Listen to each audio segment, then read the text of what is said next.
It was supposed to be a regular day. Nothing extraordinary, just another long shift at work, followed by the comfort of returning home to my wife, Emma. But sometimes, life takes a turn so sharp that it leaves you breathless. That was the day everything I thought I knew came crashing down. I wasn't feeling well that morning, a throbbing headache and a general sense of fatigue. But I pushed through my meetings, answering emails, and running through endless presentations. By lunchtime, though, I couldn't ignore how drained I felt. I decided to call it a day and head home early. I didn't tell Emma because I didn't think it was necessary. She was probably at home, watching one of her crime documentaries or tinkering with her never-ending list of Pinterest projects. When I arrived, the house was unusually quiet. Normally, Emma would greet me at the door, all smiles and warmth. That was one of the reasons I married her. She had this incredible way of making the mundane feel special. But that day, there was no sound of her footsteps, no smell of her signature lavender candle burning, just silence. I stepped inside, kicking off my shoes, and immediately noticed something odd. A jacket, my brother Liam's jacket, was draped over the back of the living room chair. My stomach tightened. What was Liam doing here in the middle of the day? Liam was charming and magnetic, but he had a knack for popping up uninvited. I assumed he had dropped by to borrow something or kill time. Still, something about the way the house felt made my skin crawl. Then I heard it. Laughter.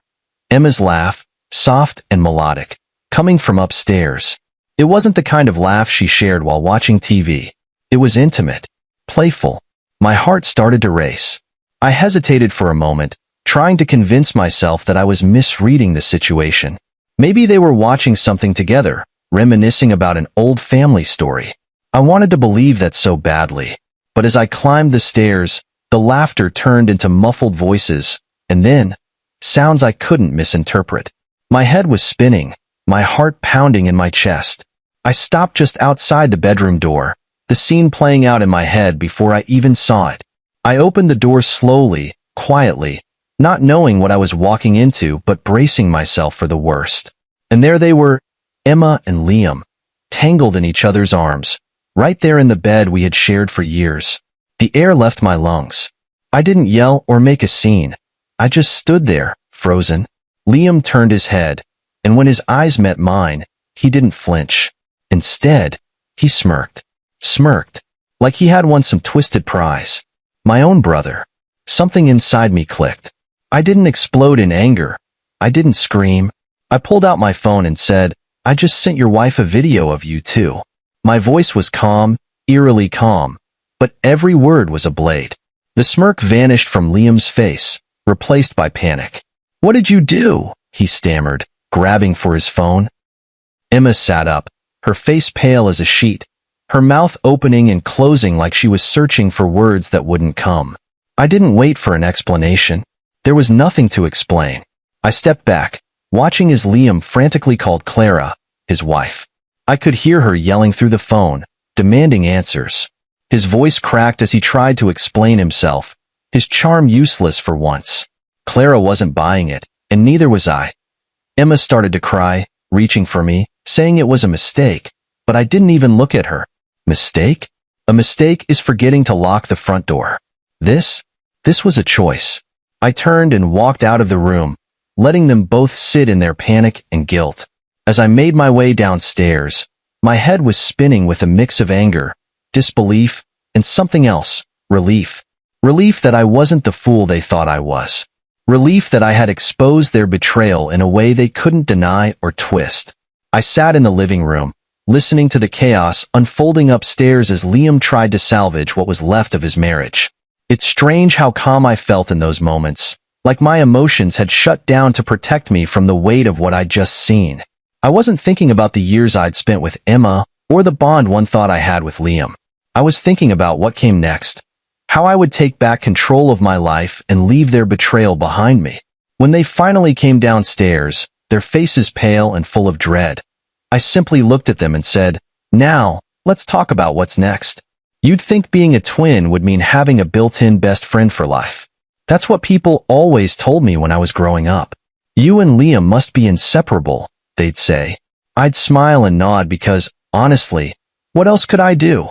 The reality was far from the picturesque bond people imagined. From as early as I can remember, Liam and I were always compared. At first, it was harmless. Who walked first? Who talked first? But as we got older, those comparisons started to sting. I was the smart twin, the responsible one, the natural leader. Liam was the funny twin, the laid-back one, the wild card. At family gatherings, relatives would pat me on the back for my academic achievements and tell Liam, "Don't worry, you'll find your thing," as if being himself wasn't enough. The resentment started to build slowly, like water dripping into a glass. Liam would brush it off with jokes, but I could see it in his eyes, the frustration, the anger. When I won first place in a school science competition, he made sure to sabotage my presentation board the night before. When I started dating my first girlfriend in high school, he charmed her away within weeks. That was Liam's way of leveling the playing field. If he couldn't beat me, he'd take from me. As we got older, the competition became less direct but no less intense. I worked hard, got a good job, and built a stable life. Liam, on the other hand, drifted from one scheme to another, never quite finding his footing. He'd show up to family dinners with stories of grand plans, real estate ventures, tech startups, you name it. None of them ever panned out, and our parents would inevitably ask me to talk some sense into him. The family gatherings became predictable. Liam would show up late, flash his charming smile, and spend the night cracking jokes at my expense. Everyone laughed because Liam was funny, and I could take it. "It's just Liam being Liam," they'd say. But underneath the humor, I could feel the sharp edge of his words, the way he tried to chip away at the image I'd built. When I introduced Emma to the family, I could see the shift in Liam immediately. He turned on the charm, as he always did, but there was something different this time. He wasn't just trying to get under my skin. He was trying to claim something that wasn't his. I shrugged it off because Emma didn't seem to pay him much attention, and I trusted her. That was my mistake. I don't think Liam ever stopped resenting me. Every achievement of mine felt like a spotlight on his failures. Every compliment I received was, in his mind, a reminder of what he didn't have. Over the years, I tried to bridge the gap between us. I offered him help when he was struggling, defended him when others wrote him off, and included him in my life even when it wasn't convenient. I wanted to believe that we could have the kind of bond people expected us to have. But Liam didn't want a brother. He wanted a rival. Looking back, I can see the warning signs now. The way Liam's jokes about Emma got a little too personal. The way he'd show up at our house unannounced, always with some flimsy excuse. The way he'd linger just a little too long when saying goodbye. But I brushed it all aside, convincing myself that he wouldn't cross that line. He was my brother. After all, blood is thicker than water, right? Except Liam never saw it that way. To him, I wasn't his brother. I was the benchmark he could never reach, the obstacle he could never overcome. And when he saw an opportunity to take something from me, he didn't hesitate. He didn't just betray me. He made it personal. He wanted me to see him win, to feel the sting of losing for once. That's why he smirked when I caught him in my bed. He thought he'd finally found a way to beat me. But Liam underestimated me. He always has. I wasn't going to let him walk away from this unscathed.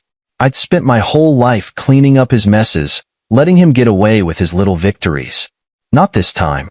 This time, I'd make sure he understood exactly what it meant to lose everything. As I watched him panic, fumbling with his phone to call Clara, I felt a strange sense of clarity. This wasn't just about Emma or the affair. It was about years of pent-up resentment finally coming to a head. Liam thought he could take what was mine and walk away unscathed. But for the first time in his life, he was about to face the consequences of his actions. And I wasn't going to lift a finger to help him.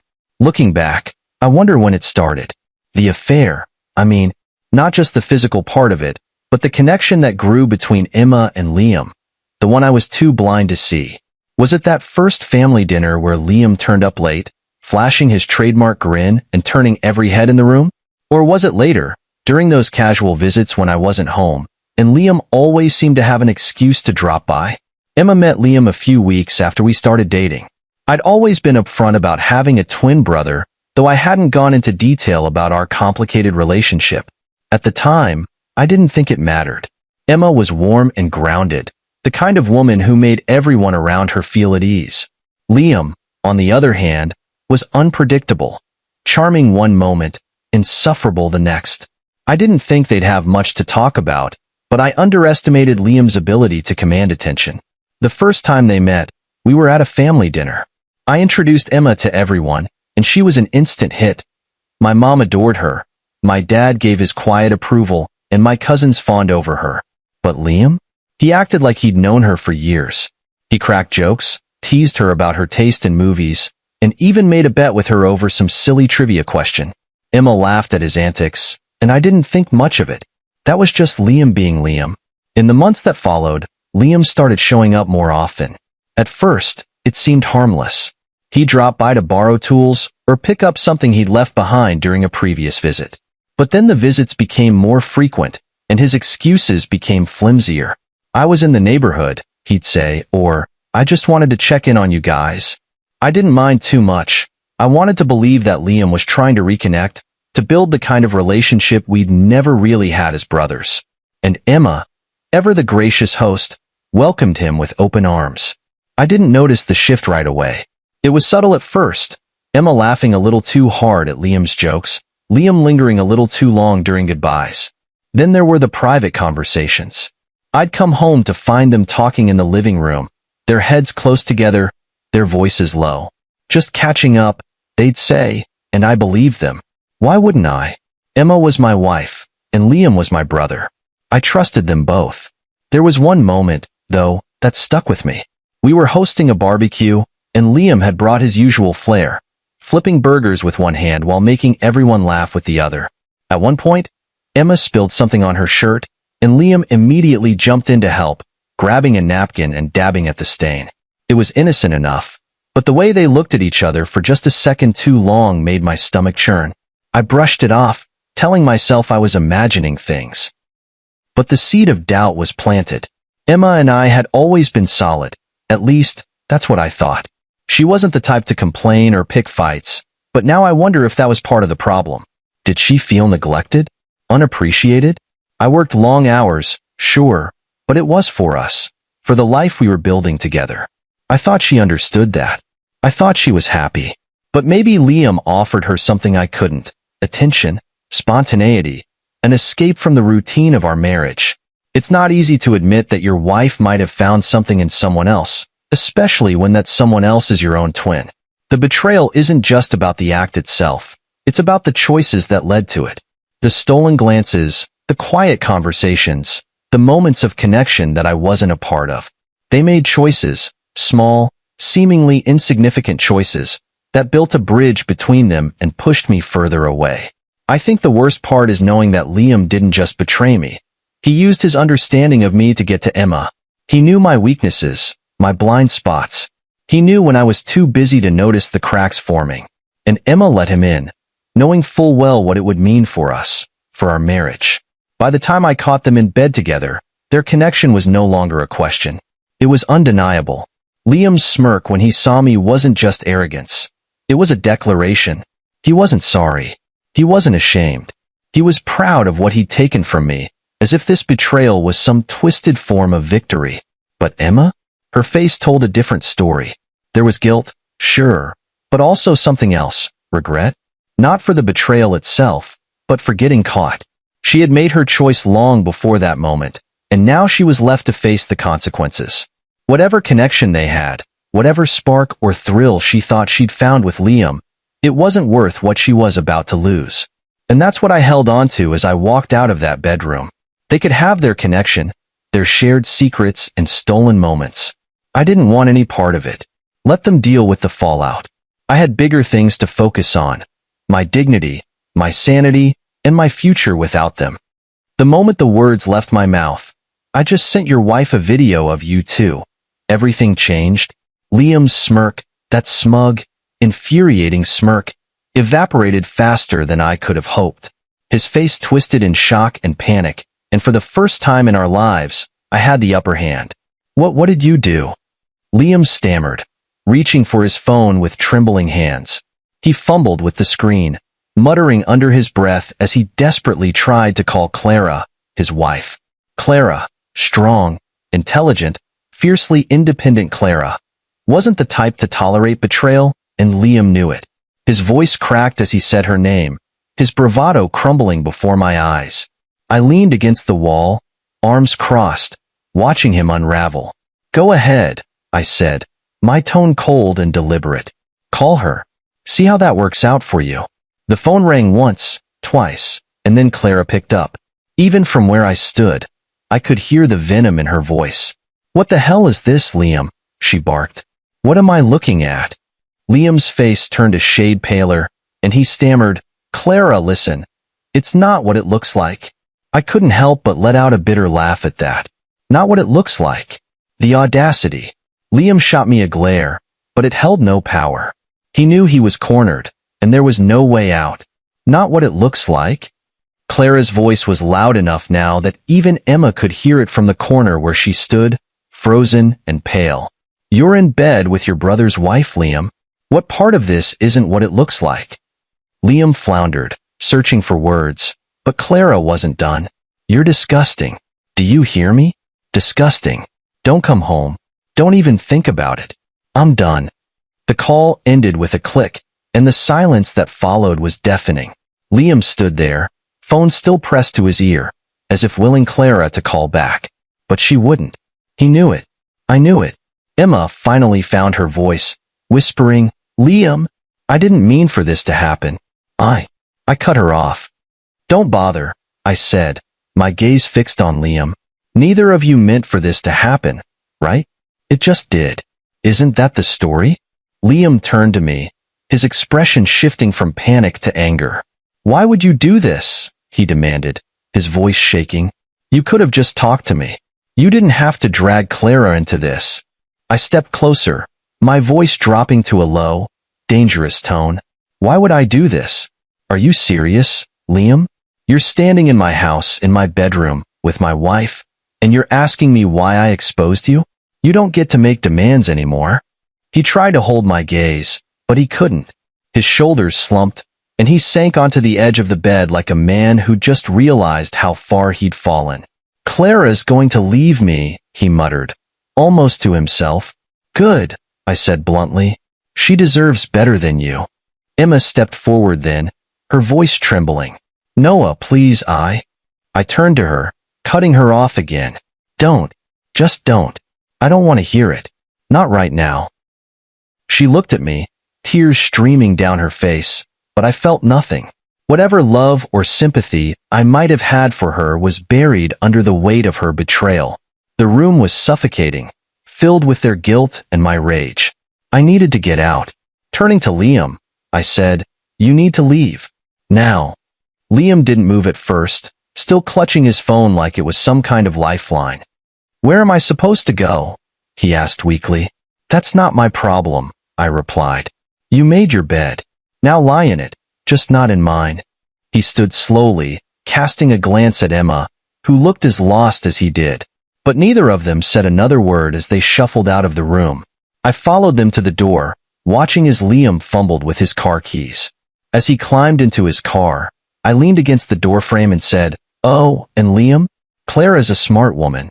She'll make sure you lose everything. You might want to prepare for that." He didn't respond, didn't even look at me. He just started the car and drove away, leaving me standing there in the doorway, my mind racing. I didn't know what came next. I didn't have a plan yet. But for now, I was content with one thing. Liam's smugness was gone, replaced by fear and regret. He wasn't the one in control anymore. I was. And I intended to keep it that way. When the door closed behind them, the silence in the house was deafening. I stood there for a moment, staring at the space they had just occupied, trying to process the whirlwind of emotions raging inside me. Anger, betrayal, sadness, relief. It was a strange mix, but the one thing I didn't feel was regret. Exposing Liam and Emma for what they had done wasn't just the right thing to do. It was necessary. I walked back to the living room and sank into the couch. My body felt heavy, like all the energy had been drained from me. My phone buzzed on the coffee table, and I instinctively reached for it. It was a message from Clara. "Thank you for telling me. I'll handle him from here." Short, direct. Clara wasn't one to waste words, And that message confirmed what I already knew. Liam's life was about to implode. Clara was a fighter, and she wouldn't let him off easy. For a moment, I almost felt bad for him. Almost. But then I remembered the way he smirked at me, so sure of his victory. That moment would be etched into my mind forever. I thought about calling my parents. They deserved to know what had happened, didn't they? But then I hesitated. How do you even start that conversation? Hey, Mom and Dad, guess what? Liam's been sleeping with my wife. No, I couldn't do that. Not yet. This was a mess I needed to sort out on my own, at least for now. The hours passed slowly, the house feeling emptier than ever. I wandered into the kitchen, absent-mindedly opening cabinets and closing them again. I wasn't hungry, but I needed to do something, anything, to distract myself. My mind kept replaying the scene over and over, each time amplifying the pain. Emma's betrayal hurt, but Liam's? That cut even deeper. He wasn't just my brother. He was my twin. We'd shared everything, birthdays, childhood memories, inside jokes. And yet, here he was, throwing it all away for what? A fling? A chance to win some imaginary competition he'd been having with me his entire life? I couldn't stop thinking about the way he'd looked at me when I walked into the bedroom. That smirk. It wasn't just arrogance, it was triumph. Liam had wanted me to see it, to feel the full weight of his betrayal. And that's what stung the most. As the sun began to set, I realized I couldn't sit in this house any longer. It wasn't just the silence, it was the memories. Everywhere I looked, there was a reminder of the life I thought I had. The dining table where Emma and I had shared countless meals. The couch where we binge-watched our favorite shows. Even the bed upstairs, now tainted by their betrayal. I grabbed my keys and drove aimlessly for a while, letting the hum of the engine drown out my thoughts. Eventually, I found myself parked outside Clara's house. I didn't plan to come here, but it felt right. I got out of the car and knocked on the door. Clara opened it, her face a mixture of anger and exhaustion. She didn't say anything at first, just stepped aside to let me in. I followed her to the living room, where she sank into an armchair and gestured for me to sit. "Do you want a drink?" she asked, her voice flat. "Sure," I said, though I wasn't sure what I needed more, whiskey or water. She returned with 2 glasses of wine, handing one to me before sitting down again. We sat in silence for a moment, both of us staring at the floor. Finally, Clara spoke. "I always thought he might do something like this. I didn't think it would be with her." I nodded, taking a sip of the wine. I didn't think Liam could sink this low, but I guess I shouldn't be surprised. Clara laughed bitterly. "He's always been jealous of you, hasn't he? I mean, I've seen it over the years. The way he tries to one-up you, the way he talks about you. I just didn't think he'd go this far." "Neither did I admitted. "But here we are." We talked for hours, sharing stories and filling in the gaps. Clara told me how Liam had been acting distant lately, how he'd started coming home later and later.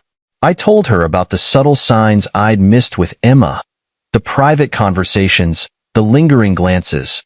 By the time I left, we both felt a little lighter, though the pain was far from gone. When I got back home, the house was just as I'd left it, quiet and suffocating. But now, there was a sense of resolve building inside me. This wasn't over, not by a long shot. Liam and Emma had made their choices, and now it was time for them to face the consequences. I wasn't sure what the next steps would look like: divorce papers, family fallout, endless explanations. But I knew one thing for certain. I wasn't going to let this break me. Liam thought he'd won, but the game wasn't over. Not yet. The next few days passed in a blur of phone calls, paperwork, and endless thoughts. I knew what had to be done. I couldn't stay married to Emma after what she'd done, and I certainly couldn't maintain any semblance of a relationship with Liam.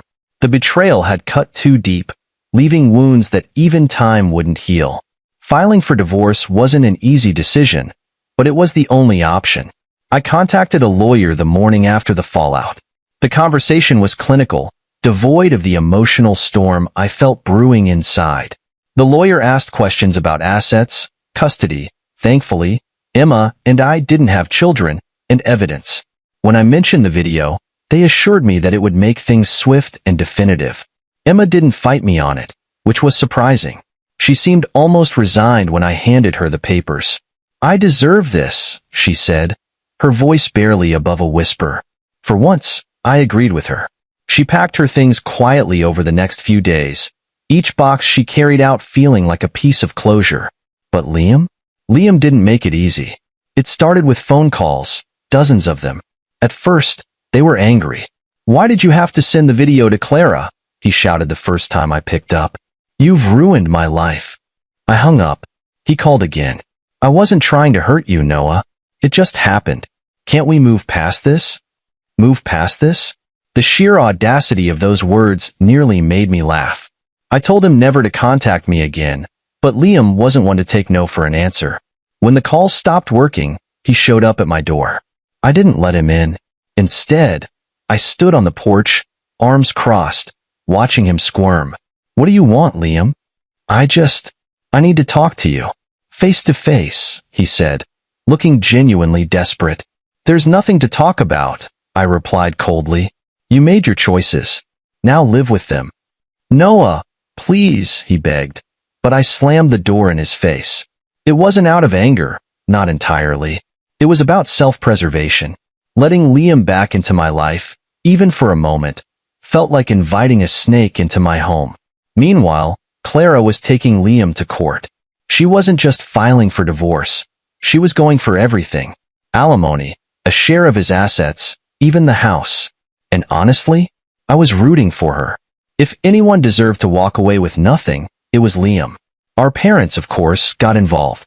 They were devastated when they found out, though not entirely surprised. We always knew Liam was difficult, my mom admitted during one of our strained conversations. But this? I don't even know what to say. Dad was less forgiving. "He's dead to me," he said bluntly. "You don't do that to family." It should have felt good to have their support, but it didn't. Nothing about this felt good. Emma, for her part, tried to stay out of the spotlight. She moved in with a friend and avoided contact with anyone in my circle. Occasionally, I get a message from her, an apology, a plea for forgiveness, but I never responded. What was the point? Forgiving her wouldn't change what she'd done. The legal proceedings moved quickly, thanks to the mountain of evidence against both Emma and Liam. By the time the divorce was finalized, I felt a strange sense of relief. It wasn't happiness, exactly, but it was close. Clara and I kept in touch throughout it all. She was a force to be reckoned with, handling the situation with a grace and strength I could only admire.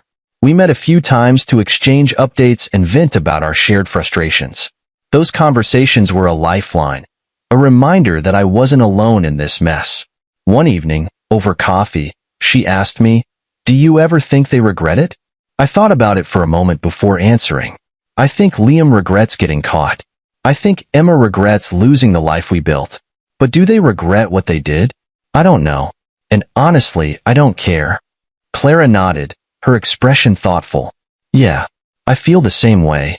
By the time everything was settled, divorce finalized, assets divided, ties cut, I felt like I could finally breathe again. The weight of their betrayal was still there, but it was lighter now, less suffocating. I'd survived the storm, and for the first time in months, I could see a glimmer of light on the horizon. Liam and Emma, on the other hand, weren't faring so well.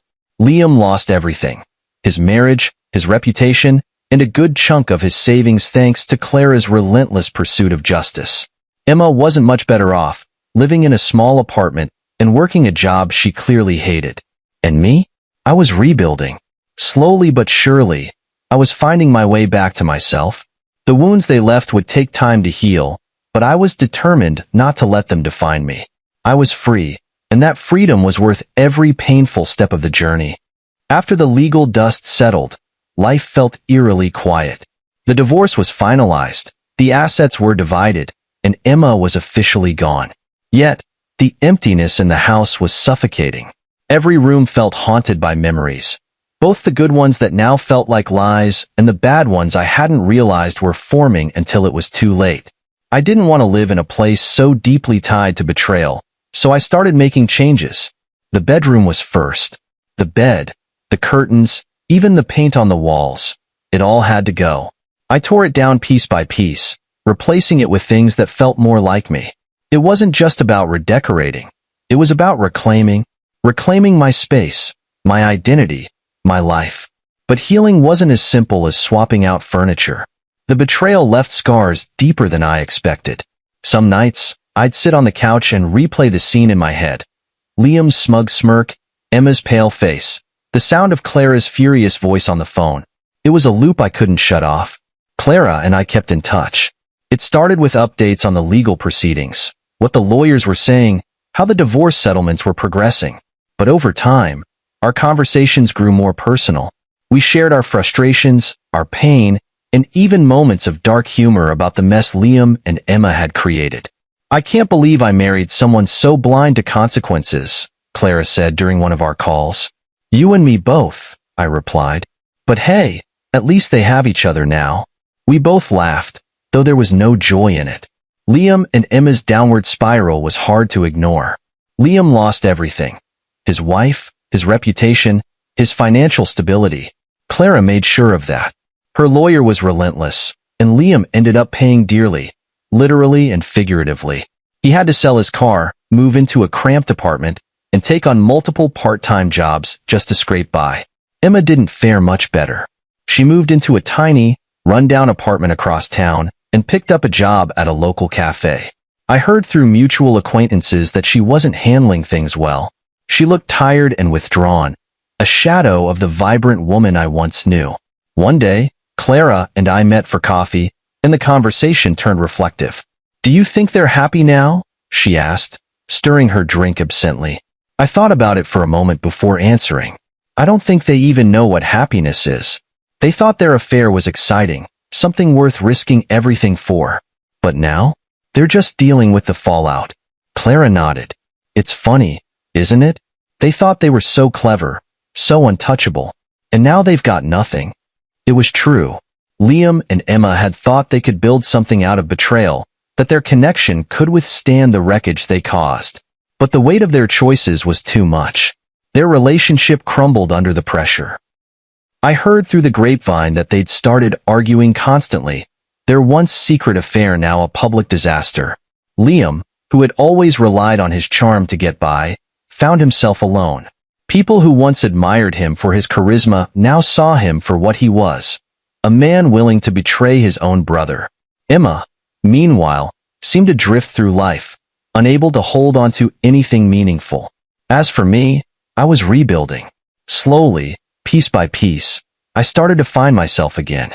I threw myself into work, rediscovered old hobbies, and spent more time with friends who reminded me of the person I used to be. I even started volunteering at a local shelter, something I'd always wanted to do but never made time for. Clara became a big part of that journey. Our shared experience created a bond that was hard to describe. She understood the pain, the anger, and the lingering doubts in a way no one else could. Over time, our conversations became less about Liam and Emma and more about ourselves. One evening, as we walked through a quiet park, Clara said something that stayed with me. "You know, I used to think what they did would define me forever, that it would be this black mark on my life. But now, I see it differently. They're just a chapter, not the whole story." She was right. Liam and Emma were a part of my story, but they weren't the end of it. Their betrayal had hurt me deeply, but it also forced me to grow in ways I never thought possible. Eventually, the pain began to fade. It didn't disappear completely. Some wounds never fully heal, but it stopped consuming me. I learned to laugh again, to find joy in the small things, and to open myself up to the possibility of a brighter future. As for Liam and Emma, they became distant memories, remnants of a past I no longer cared to dwell on. Their lives continued to spiral. Liam lost job after job, his once celebrated charm now useless. Emma, burdened by guilt and regret, faded into obscurity. Their relationship, built on lies and betrayal, couldn't survive the reality they created. I moved forward, leaving their chaos behind. My days became brighter, my steps lighter. I wasn't defined by their actions anymore. They were just two people who made choices that destroyed their lives, but not mine. I had reclaimed my story, and I wasn't going to let them write another word of it. Freedom. That's what I felt as I closed that chapter. True freedom. For the first time in a long time, I was living for myself, and for that, I was grateful. Life after betrayal isn't about erasing the pain. It's about learning how to live with it and move forward. As time passed, the wounds left by Emma and Liam began to heal. They didn't disappear entirely, scars like that never do, but they became less raw, less consuming. For the first time in years, I felt like I could breathe again, like I could live without constantly looking over my shoulder or questioning everything I thought I knew. I threw myself into rebuilding my life, not just physically but emotionally. The house I had shared with Emma felt like a museum of memories I no longer wanted to keep, so I made it mine. I replaced the furniture, repainted the walls, and turned it into a space that reflected who I was now, not who I had been with her. It wasn't just about aesthetics. It was about reclaiming my identity, piece by piece. My focus shifted to things that truly mattered. I reconnected with friends I hadn't seen in years, picked up hobbies I'd long forgotten, and even started mentoring at a local youth center. It was rewarding to invest my energy into something meaningful, something untainted by the betrayal I'd endured. Slowly but surely, I began to rediscover who I was outside of the shadow of Liam and Emma's actions. Clara remained a constant presence during this time. What started as shared pain over our ex-spouses grew into a genuine friendship. We didn't need to talk about Liam and Emma anymore. They had become little more than footnotes in our conversations. Instead, we shared dreams, goals, and laughter. Clara had an infectious optimism about her, a belief that life could still be beautiful, even after everything we'd been through. One evening, as we sat on a park bench watching the sun set, Clara said something that struck a chord. You know, I used to think this was the end, that Liam's betrayal would define me forever. But now, I see it as a new beginning, a chance to start fresh. She was right. What Liam and Emma had done didn't have to be the defining moment of my life. It was a chapter, sure, but not the whole story. I had the power to decide how the rest of my story would unfold. Liam and Emma's lives, on the other hand, continued to spiral. I heard bits and pieces through the grapevine. Liam bouncing between jobs, struggling to stay afloat financially. Emma drifting from one temporary living situation to another, her once vibrant personality dulled by regret. Their relationship didn't last long under the weight of its own toxicity. Without the thrill of secrecy and betrayal, they had nothing to hold them together. They fell apart as quickly as they had come together. There was a time when I might have felt satisfaction in their misery, but now, I just felt indifference. Their downfall was their own doing, and it was no longer my concern. I had more important things to focus on, my own happiness, my own future. As the years passed, I found myself genuinely content. My friendships deepened, my work flourished, and my days were filled with moments of joy and peace. The scars of betrayal were still there, but they no longer defined me. Instead, they served as a reminder of my resilience, of the strength it took to move forward. Clara and I remained close, our bond growing stronger with time. She had her own journey of healing, her own story to write, but we supported each other in ways no one else could. There were moments when I wondered if our friendship might evolve into something more, but I didn't rush it. I wanted to be sure that I was ready, sure that I wouldn't carry the baggage of the past into something new. One day, Clara said, "You deserve to be happy, Noah. Truly happy. Don't let what they did hold you back." Her words stuck with me. For so long, I had been focused on surviving, on rebuilding, that I hadn't stopped to think about what happiness could look like for me now. Slowly, I allowed myself to dream again, to imagine a future filled with love, trust, and possibility. By the time I fully embraced this new chapter, Liam and Emma were distant memories. I didn't know what had become of them, and I didn't care. Their choices had shaped their lives, just as mine had shaped mine. The difference was, I had chosen to rise above, to build something better. As I looked ahead, I felt something I hadn't felt in years, hope. Hope for new beginnings, for meaningful connections, for a life that wasn't defined by betrayal but by growth and resilience. This was my story, and I was ready to write the next chapter. It wouldn't be perfect, life never is, but it would be mine, and that was enough.